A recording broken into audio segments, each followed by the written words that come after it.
Good day everyone. Today I just want to share with you a project I made which is centered around this data set which was provided by Workforce Opportunities and Residency here in the Cayman Islands.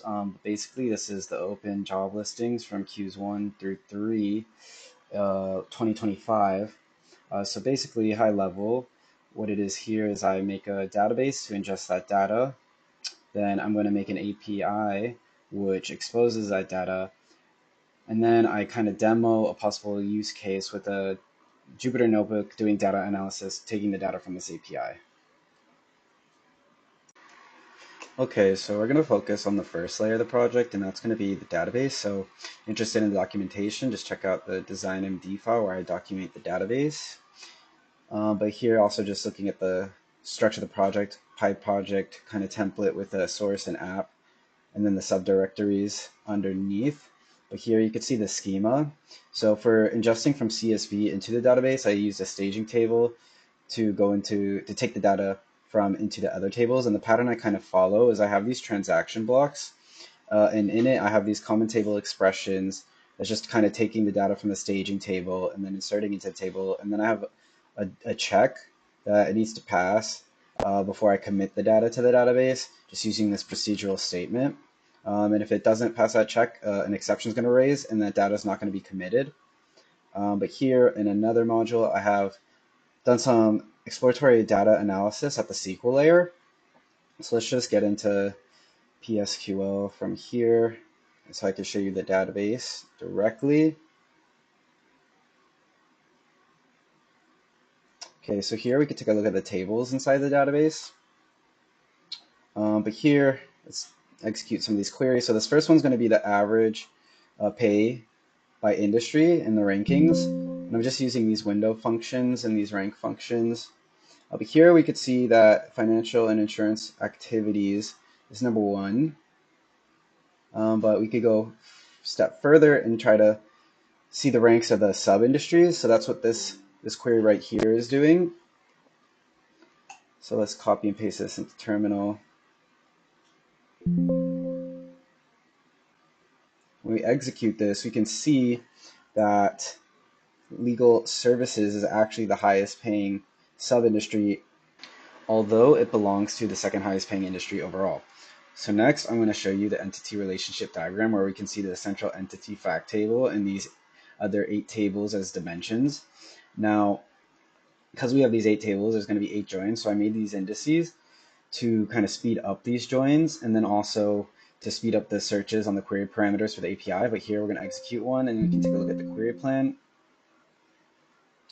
So when we take a closer look, we're going to be able to see that our index has been used right here in this query.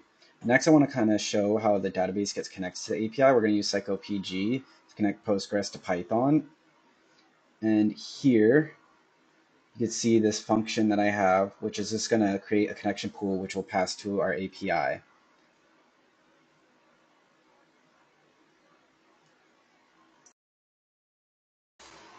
So now we're going to take a look at the API code.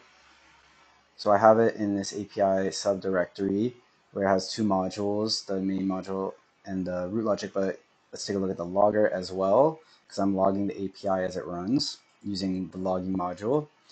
So back to the main module, you can see here we have an asynchronous API using this async await syntax. We also call that create pool function that I showed in the previous module. And so we have a connection pool that we're borrowing connections from, but let's take a look at the jobs root. This is the main root serving the facts table data, and you can see I have some query parameters here. And we also inject that connection pool. But here in the root logic module, you could see the actual SQL that we're using. And you can see here that I'm calling the root logic module there. But also I want to show in the SQL code that we've actually made a view in the database to abstract away the SQL logic from the API. So actually in the root logic module, it's just calling this view and then filtering on it if there's query parameters.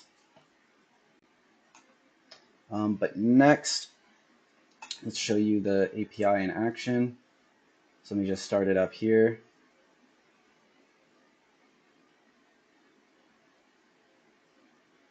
So now we can see it in our browser.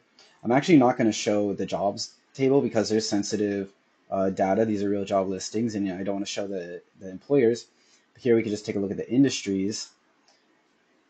And now we can provide a query parameter just to show like a filtered search. You can see we've been served the data we requested. And we can also see in our logs that this has been logged. Okay, and finally, I just wanted to demonstrate how an end user could use the API. So what I've done is I've made a Jupyter notebook to do some data analysis in. So we take a look here. Yeah, so restart the kernel here, download our dependencies or import our dependencies. So here I just define a function that we're going to reuse for the API calls. And so we can take a look here. Just the test route is going to give the first 5 entries from the jobs table. You can see that there. So now let's take a look at the actual jobs view that we showed to serve that facts table data. Also, just worth noting, these are real employers, so I'm just hashing them to kind of keep the data private. But then also, maybe we want to download it, use it in other workflows, for example. So here we'll take a look at the header. You can see that the employer names have been hashed. And now we could take a look at that CSV that we got, which will be the whole data set.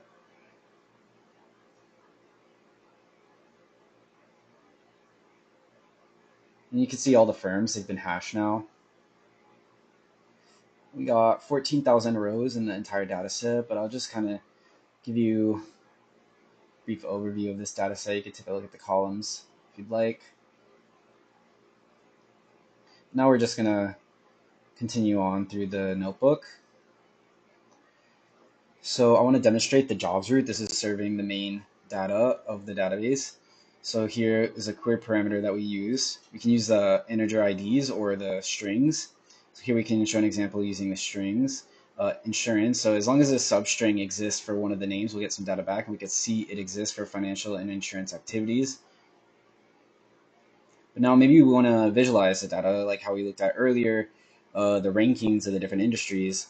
And we remember that financial and insurance activities is the #1 ranking. So maybe we want to visualize in some bar charts what are the highest paying industries out of all the industries. So we can do that here. And for the visualizations, I'm using matplotlib. You can see back at the import at the top of the notebook. Now let's just execute this. And in the green colors, we can see the top 5 highest paying industries. So maybe we want to explore this further. And maybe we want to know how the data is distributed for these top 5 paying industries. So we can use a box and whisker plot to kind of look at the distribution of the data. So we'll execute that here. We could now have a visual for that, and we could see, just looking at this, is the data looks right skewed for these industries.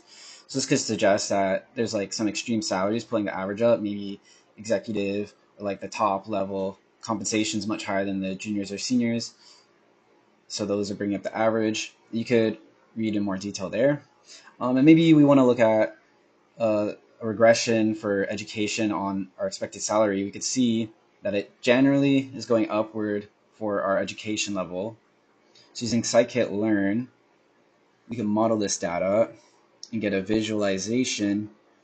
We could see that it's generally going up for our education level, but this is using ordinal encoding, so maybe it's not necessarily the best assumption that there's like an equal jump between each level, but this kind of just demos how an end user might use this API for some data analysis.